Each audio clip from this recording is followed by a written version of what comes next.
Hey everybody, welcome to Hear Us Out. I'm Patrick. And I'm Paul. And we are Hear Us Out, and this time we're talking about should Marvel slow down?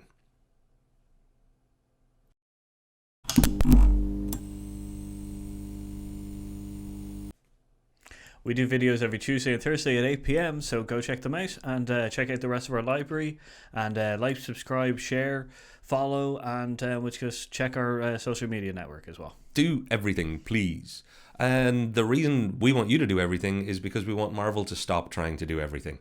They've announced how many, what have they got coming up? Here's a teaser of how much Marvel's going to be trying to do in the next few years. They've got 8 TV shows, stuff like Loki, Falcon, and Winter Soldier, And Hawkeye, WandaVision, loads of kind of stuff. Then they've got 7 films for the next feature, like stuff like Blade, Thor. 7 that we know about, and they're probably going to announce a few more because Captain Marvel 2 might get thrown in there. There'll maybe a surprise Avenger type film. So we could be looking at, upwards of 10 by the time they're done. Yeah. Is it too much? Yeah. Short video. Done. There you go. Asked and answered. Well, I think, okay, here's my big concern. Disney Plus is awesome. It's great. It's going to basically help Disney rule the entire world. So that's, nice for them. Mm-hmm. Good for you, Mickey Mouse. My worry when it comes specifically to Marvel, with TV and with 8 TV shows planned, that's unprecedented for them. They have done the unprecedented before. They had a Marvel Cinematic Universe appear and in 10 years do 20 plus films. Yeah. That worked. Never done before. Now you're going to try and do that again, but this time add as many or more TV shows. Yeah.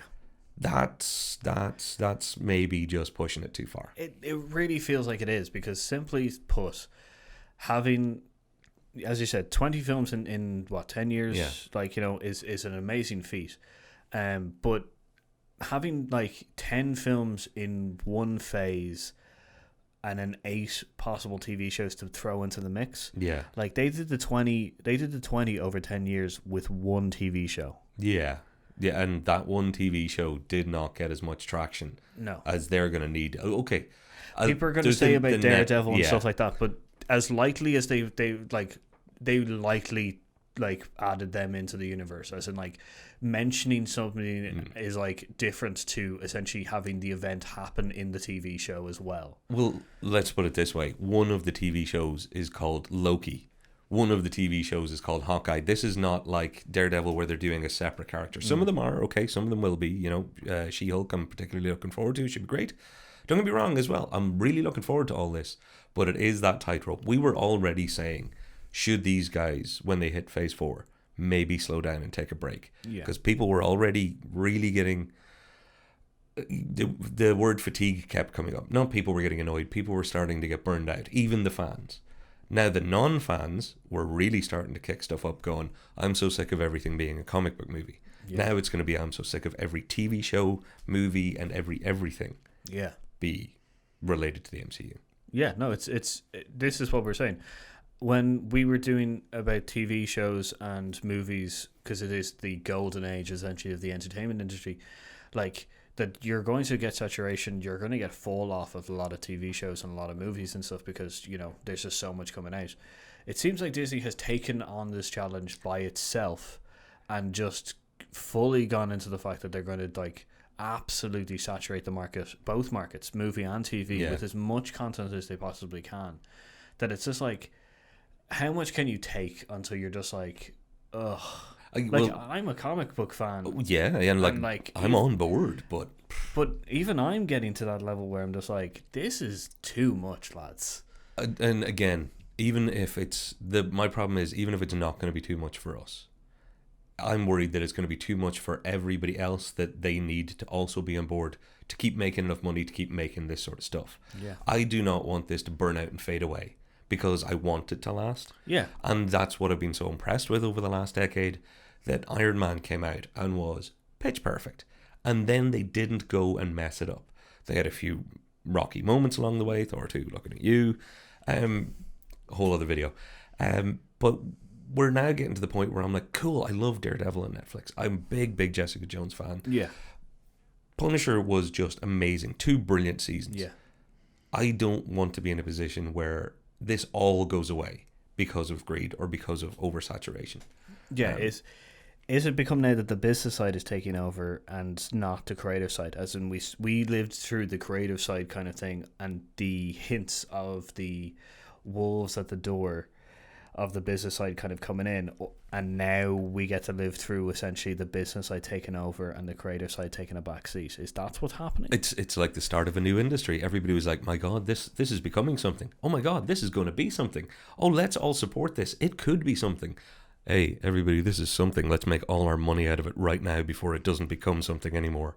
That's a really, really tried and tested way to ruin things. Yeah, and like that's just for the audience. Like, the Eternals has such a massive like cast list.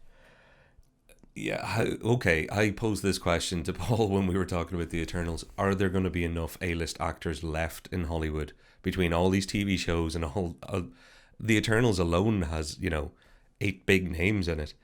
When they start making more and more people, who are they going to cast? Because there's not going to be any famous people left that aren't already in a Marvel movie, or as you pointed out, maybe want to be. Yeah, like I was saying that if I was an upcoming actor, I'd probably try to avoid the Marvel universe as much. I'd probably try to avoid the Disney franchise as much as possible, simply because I don't want to be typecast for the rest of my life. I don't want to get stuck in a 10 movie contract that could last for over 10 years. I'd like, because that could just destroy my credibility, not my credibility, but my could it close down all your options? Yeah, exactly. Like, do I become essentially, he's one of those superhero actors who can't really act on anything else, or we haven't seen him act on anything else, so let's not give him a chance or anything. Or, this is my big break, but what happens if I end up getting an Ant-Man or something that doesn't turn out to be... If things slow down in the Marvel Universe, it's going to be a lot less of a safe bet, because you could end up getting a character that doesn't work and they're like, yeah, no, that's gone. But you're still under contract to them. You can't do movies with other studios. You're going to be tarnished by being the guy that was Green Lantern or whatever, the equivalent might be. It's dicey. Like, Steve Evans and Robert Downey Jr. wanted to get out of this because they wanted to be able to do other stuff. Yeah, like you have two of the biggest names in the Marvel universe have gotten out simply because they want to do other stuff. Yeah, like if that doesn't hint at the fact that there's some actors who probably won't get involved for the same reason. Yeah, absolutely. Well, Amanda Seyfried, and I don't quote me on this because I remember hearing the story a few weeks ago. Amanda Seyfried was talking on a press junket, and she said that she was in consideration for a Marvel role, and she decided not to take it for commitment reasons. Yeah. And because she didn't really necessarily know what the character was going to be, I think, back then. But if you've got big name talent going, yeah, I don't know if I want to be part of that, and you've also then got so much more of it, what are Disney going to end up doing? They're going to, own half of the industry from an actor's point of view? Yeah. That's not healthy. No, that ain't healthy. Like, because you've got actors who you probably will never see in the Marvel universe making cameos. Yeah, because you got Matt Damon, who was in Thor 3. Yeah, and you've got Neil. What was this? Sam Neill. You might not see like big actors becoming part of the full flown kind of casting, but you might see them cameo as well, which means that Yeah, how does that work then? That becomes it's a minefield. Like those cameos of having Brad Pitt in. I know it's on Marvel, but having Brad Pitt as the Invisible Guy in Deadpool 2. Yeah. Fucking hilarious. Yeah. Having Matt Damon and Sam Neill and Chris Hemsworth's brother turn up in the play between the things. Hilarious as well. If that becomes a steady joke thing, that should show you the level of which the industry has, the movie Marvel industry part has really screwed up. Yeah, that's... it's not like... It's like, oh yeah, we have 7 actors who are just doing cameos but not part of the main cast, and you're just like, what because we've used them too much for cameos. We've painted ourselves into a corner. Well, so okay, we've covered both sides of it now. So from an industry side, it could affect everything from the cast, the crew, the overuse, the sucking up all the resources, I guess is the right way to put it. But from a creative point of view, you're going to end up trying to avoid telling stories to not... they're going to do that, so we can't. There's going to be that creative minefield with so much content. They've been very good at navigating that so far. No reason to think they won't continue being great at it. But then you really have what we started off with. You've got the audience, and you're not going to lose me or Paul. We're not going to be the first you're going to lose. You might lose us eventually, but you might lose the people that have been making you the biggest, which isn't me and Paul. It's not even some of you out there. You know who you are, who would be watching this stuff anyway. But there are some of you who are like, yeah, I was only in it when it was this size and I could keep up, but I don't want to have to watch 6 TV shows and 7 movies a year. You've just made me realize I don't want the Marvel universe in the cinematic part to become like the comic books. That every single week I have to look up 20 different comic books to know what's going on in the universe. Yeah. And then on top of that there's other universes. Like I don't want to have to pick between the Amazing Spider-Man and the Uncanny Spider-Man. I don't want to have to look through the Ultimate Avengers and the Amazing Avengers or the Invincible Hulk Yeah. like I don't want that to happen to the Marvel Cinematic Universe, and they are on the verge of that.